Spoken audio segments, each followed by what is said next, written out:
इस देश में हर 3 महीने पे कहीं चुनाव होते हैं, कहीं मतदान होता है, कहीं अपना उनका कॉन्फिडेंस मोशन वो लेके आते हैं। पर इसका मतलब क्या है कि सीबीआई ईडीआई उनके कैलेंडर से मैच करके अपने आप करेगी।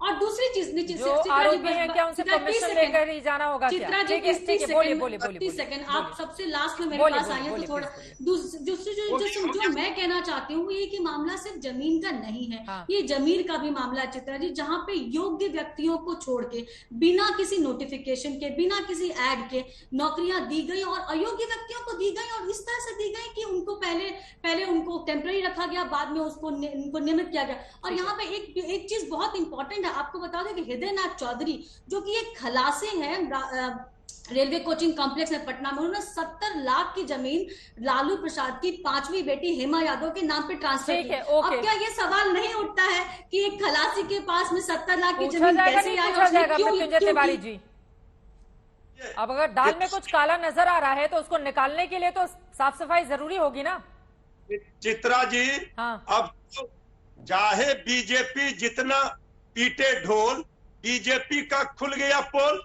उप मुख्यमंत्री तेजस्वी यादव जी ने बीजेपी को एक्सपोज कर दिया। अभी आपके लाइव डिबेट शो में पता चल गया। आप बताइए मृत्युंजय जी, क्या आप बोलेंगे तो फिर मृत्युंजय जी की आवाज नहीं आएगी। वो हमारे साथ देखिए, आप बोलेंगे, सुजाता जी बोलेंगे तो मृत्युंजय जी की आवाज नहीं आएगी। एक बार उनकी बात पूरी हो जाए फिर मैं फौरन आपके पास आ रही हूँ। बोले मृत्युंजय जी। हाँ चित्रा जी, चाहे बीजेपी जितना पीटे ढोल, बीजेपी का खुल गया पोल। डिप्टी सीएम तेजस्वी यादव जी ने लाइव डिबेट में पोल खोल दिया। अब तो जो हर हर मोदी, घर घर मोदी कर रहे थे, अब घर घर सीबीआई भेजकर 2024 की लड़ाई लड़ेंगे। अब इसी से पता चल सकता है कि 2024 में बीजेपी किस तरह सत्ता से बाहर होगी। अब ये ईडी, आईटी और सीबीआई के भरोसे। सीबीआई क्या वैसे ही काम कर रही है जैसे यूपीए के जमाने में 2013 में सुप्रीम कोर्ट ने टिप्पणी की थी कि सीबीआई तोता है सरकार का? क्या वैसा ही अभी भी काम कर रही है क्या? एक सेकंड जफर इस्लाम साहब, मृत्युंजय तिवारी जी, बिल्कुल वैसा ही काम कर रही है क्या? देश की सर्वोच्च एजेंसियों का हम सम्मान करते हैं, लेकिन बीजेपी ने जिसका आवाज नहीं आ रहा, मुझे जवाब देने दीजिए। दुरुपयोग ये जग जाहिर है और देश की जनता देख रही है। अब सीबीआई जांच, ईडी की जांच और आईटी की जांच इस तरह मजाक कर रह गया है। ठीक है, कि हर सुबह जफर इस्लाम साहब वो कह रहे हैं सीबीआई, ईडी और इनकम टैक्स की जांच मजाक बनकर रह गई है इस देश में। पहले से ही अनुमान लगाया जा सकता है कि कब कहां पर जांच शुरू हो जाएगी और छापेमारी की कार्रवाई आगे बढ़ने लगेगी। देखिए जो चोर होता है ना, वही जो है पुलिस की के बारे में नजर रखता है। बाकी आम जनता कभी इस तरह की बात नहीं करती है। जिसने चोरी की वही सी तेजस्वी यादव ने कहा और उनके जो प्रवक्ताओं ने कहा क्या ऐसा हमको लग रहा है 24 घंटे। अरे भाई, किसी का परमिशन नहीं चाहिए एजेंसी को, किसी का हस्तक्षेप नहीं चाहिए।